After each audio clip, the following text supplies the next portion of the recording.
Think about the last time Netflix nailed a recommendation, or Amazon showed you exactly the thing you didn't know you wanted. Behind almost every one of those suggestions sits one deceptively simple idea: to figure out what you'll like. Don't analyze the movie or the product at all. Just look at other people who behave like you. That idea is called collaborative filtering, and it quietly powers most of the recommender systems you touch every day. Here's how it actually works. Now, there are two big philosophies for recommending things, and it helps to see them side by side before we go deeper. The first approach looks at the item itself. It reads the features of what you liked, the genre, the actors, the description, and then hunts for other items that share those features. You loved a dark sci-fi thriller, so here's another dark sci-fi thriller.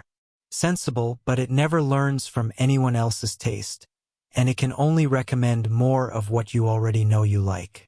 Collaborative filtering throws out the content entirely. Instead it says, people who behaved like you in the past will probably agree with you again. It recommends based purely on the collective behavior of the crowd, and that turns out to be shockingly powerful because taste patterns repeat across people. The word collaborative comes from exactly this: all of us quietly collaborating through our ratings and clicks, whether we mean to or not. Let's walk through the most famous version of this, the item-based flavor, the one behind Amazon's customers who bought this also bought. First, we start from the items you've already rated highly. Maybe a handful of movies you gave 5 stars, or a few products you actually bought and kept. These are our clues about what you're into. Then, for each of those items, we look for other items that the same people also loved. If almost everyone who liked this documentary also liked that one, the system treats the two as close cousins, even though nobody ever described their content.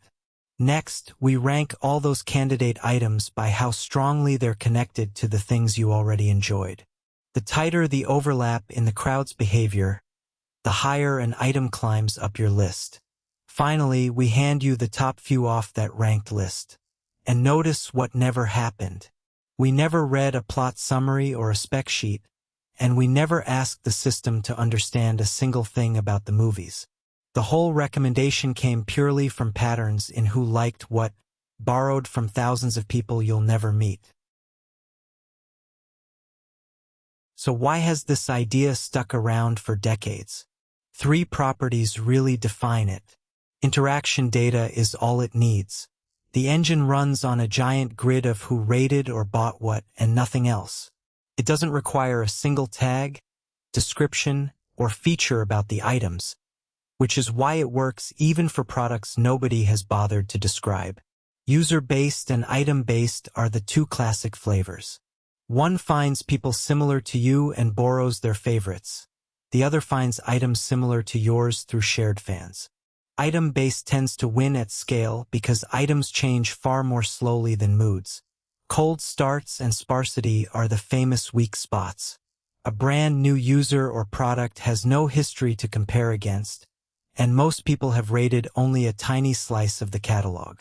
Those gaps are exactly what pushed the field toward matrix factorization next. Alright, let's lock in the 4 things worth remembering.